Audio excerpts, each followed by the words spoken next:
Now, airfares are going to be dramatically higher next summer, according to Michael O'Leary. Huge demand for holidays is going to coincide with fewer flights, which in turn is going to mean a spike in prices for holidaymakers, according to the Ryanair boss.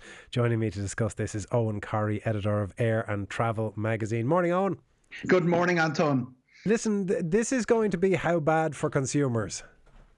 Very hard to tell because it will be spotty. It's based on this very clear premise that the airlines have lost an eye-watering amount of money and they're going to have to get it back probably in the medium term and some in the short term. But it's going to be different for different countries and different markets.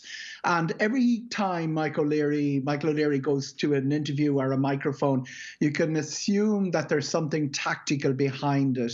I suspect that when he's talking about airfares drifting back up, and he also talked about prices on the ground are going to raise, everybody needs to make the money back.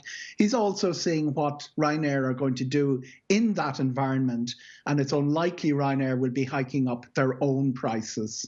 But surely, if I remember rightly, in fact, I'm 90% sure because it was me that he said it to, he maintained that Irish tourism was going to be on its knees for 5 years. So does this mean that the prediction of increasing prices is to everywhere except Ireland? No, not at all. As I say, markets will behave in different ways. What we will see is withdrawal of some of the airlines from the different markets. And what we'll see is the different hotel pricing systems come under pressure. But they will depend really on very often on local factors and local recovery, and also they will depend on how the consumer reacts. So, in theory, all those big airlines, Lufthansa, Air France, British Airways, all of those, they've lost billions. They're going to have to get it back somehow. And some of them will be under pressure from the people they went to for credit at the beginning of this crisis, including national governments.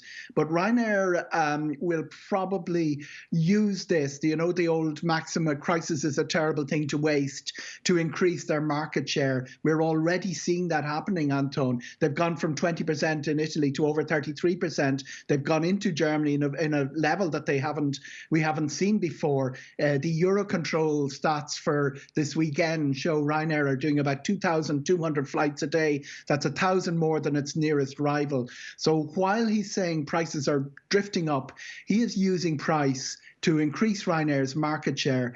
Back to what you said about the impact on Irish tourism, he's absolutely right, because access and price, which are really the two things that drive tourism, they're going to be under pressure for Ireland inbound for 4 to 5 years. Well, that thing of the access, I would imagine that people would listen to that and say, but if the prices are going up and if more and more people want to travel, surely access is a tap that you can just open and put more flights on routes and respond to the market.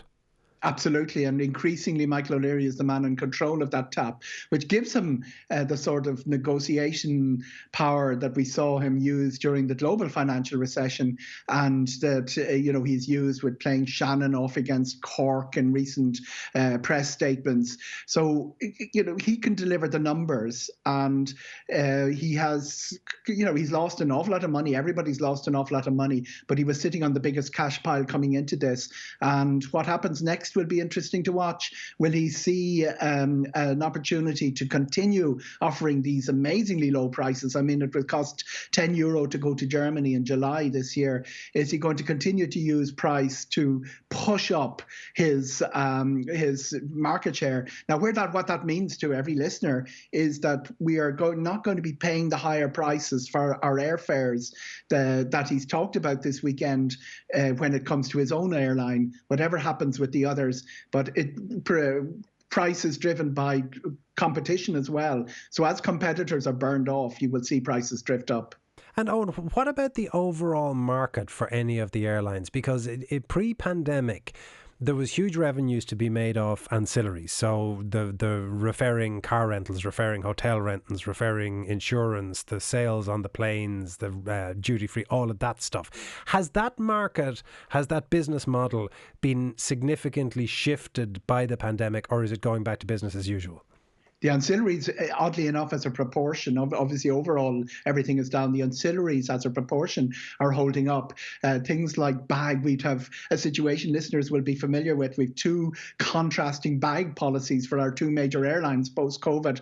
Aer Lingus discourage bringing your bag on board. Ryanair want you to bring their bag on board. Aer Lingus's theory is that getting people on board and getting them off again more speedily is achievable or is desirable. Ryanair say less people handling the bag is desirable. So things like charges for bags, obviously the food and drink sold on board, that doesn't seem to have been affected.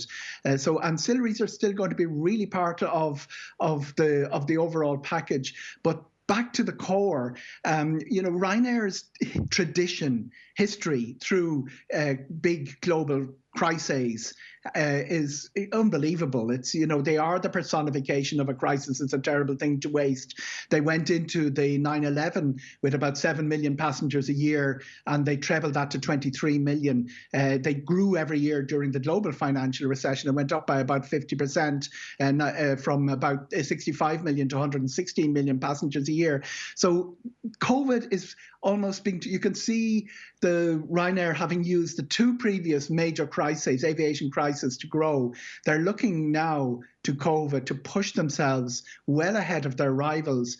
And you can see that the people that they vied for to be the biggest airline in Europe by numbers, Lufthansa, are falling way behind. They're about 6 or 7 places behind. The British Airways are out at the top 10. So all of those traditional airlines that he's talking about that lost a lot of money, and he's putting it up to them saying, you may be trying to make money back in the short term, but Ryanair is here to last the pace, and we will probably see very good prices for our airfares. As I said earlier, and he said in his interview, hotels are different because they don't have the huge background money and everything is more expensive. Staffing, infrastructure, all of those things have got more expensive for hotels. Throw in the 12 months or up to 18 months that they lost in revenue. They're going to have to try and get that back. So prices on the ground will be drifting up. I suspect it'll be a little while before airfares go up for Irish consumers